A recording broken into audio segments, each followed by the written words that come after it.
Hi, Tyler. How are you today? I'm doing great, Jen. How are you? I'm doing good. I'm doing good, especially after your presentation this morning. I'm doing very, very good. So I want to have a conversation. So we have a Monday morning meeting where we all get together and we talk about the accountability, we talk about our numbers, and then we talk a little bit about the market. And Hmm. obviously that market aspect is important because we need to be in awareness of what our clients could be talking about, calling us about, and just making sure, right, we're all on the same page for it. So you had made a really interesting comment that I want to discuss about the CPI and in connection to inflation, and then in connection to how the consumer is feeling. Because it's very, because you talk about, right, we have these leading indicators, we have the media giving us all of, you name it, I go overboard on that.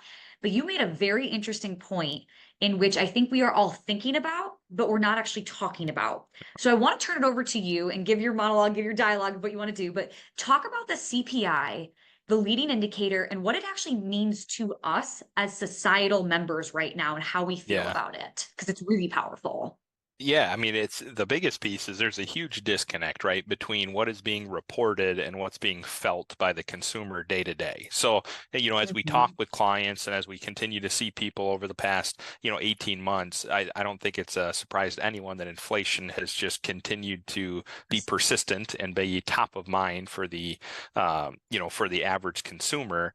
So the CPI is the Consumer Price Index. That's the report that you hear about in the news all the time that they use to measure, the momentum or decline of Hmm. inflation. And Right? the hard part with inflation is the CPI is a rolling 12-month report. So they're looking back one Okay. year ago and they're looking today. And what I mentioned this morning is just if you ask the average consumer, right? So the CPI report currently, if you looked at it year over year, is up about 3.4%. But if you Okay. ask the average consumer that just went to the grocery store, they're going to look at you and say, where in the world are you coming up with 3.4%? Because we're feeling something a lot harder than that, right? I Hmm. used the Agreed. example Yeah. this morning about going to a gas station and buying like a Mountain Dew or some kind of, soda to drink, and it's $3 and The five small cents. kind, Yeah, for the friends, small the small bottle. kind. It's $3.05 for a small bottle where, a year or two ago it was 99 cents. So you can see Yeah. the increase, and groceries are the same way. It's nothing to go to a grocery store, buy four items, and come out $100 less, just because everything is so expensive. So what we talk about is what people are feeling, especially your middle class Americans, right? The Mhm. people that have worked really, really hard and may be tied to the CPI increase for their employment, right? So Yes. a lot of Hmm. wage increases are tied to the CPI report. So if Right. inflation, according to the government, is up 4%, their raise is typically right around that 4% number. Well, Yep. certain CPI reports will take, what they call, factors that they cannot control out. So certain CPI reports will actually exclude energy costs because they're seasonal, right? During a, peak energy month in the summer, you'll have a huge increase in energy Are costs you because you're kidding? using more energy. Yeah, there's different types of CPI reporting where they'll call it durable. And they'll look at some of those more seasonal type expenses and remove those. Oil prices are another one that they'll remove. And you think about gas prices, and that's something we just talked about was the release of the strategic oil reserves that occurred, earlier this, well, later last month. I can't say earlier this month because the first business day, but later last month. And really, oil is an immediate driver to inflation, right? Because it's a triple-edged Right. sword. You Yep. have, Hmm. it costs more to make the product, it costs more to ship the product, and then it costs the consumer even more to go drive to the grocery store to buy the product. So it's hitting you from every Hmm. facet. So they remove some Right. of those from the reports.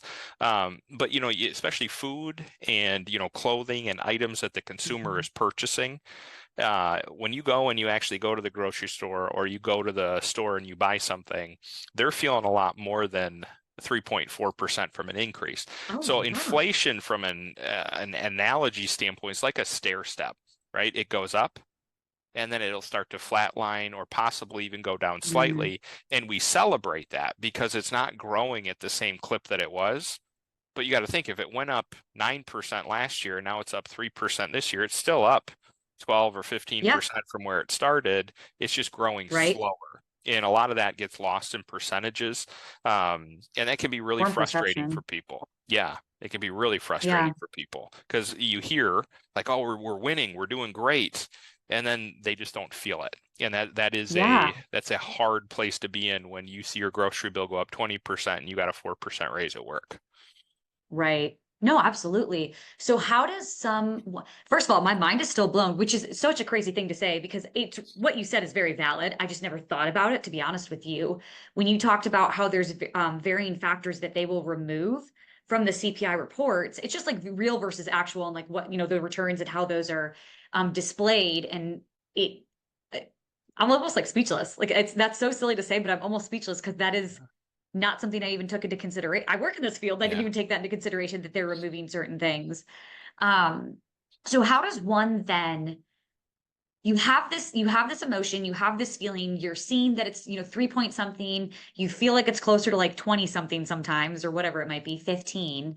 How does one emotionally mature or sustain this portion? Because it's a lot. Yeah, and Like what do you do? well, inflation as well is a disproportionate tax on the middle Right. class and lower middle class, right? And that's where we had shared before. And what I mean by that is typically the more affluent have assets, and those assets are appreciating with inflation, right? If you own multiple homes, all your Right. homes are up in value and are up substantially. You're making wealth off of that inflation if you were to go sell it. Now, yes, it's more expensive to buy things, but if you're making a high salary or high income, paying You don't. $100 more a month at the grocery store, not going to feel it near as much.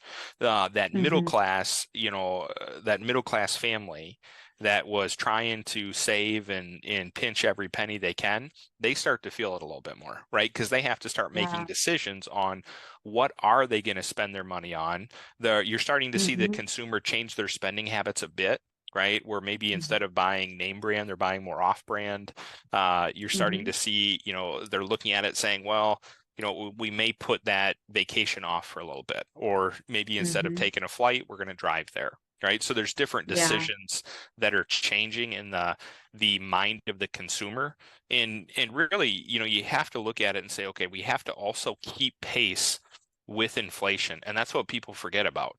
Right. I was talking with a client Mhm. actually over the weekend, and they said, well, we're going to just continue to build and save. And I said, the biggest piece when you're saving is you have to outpace what inflation is.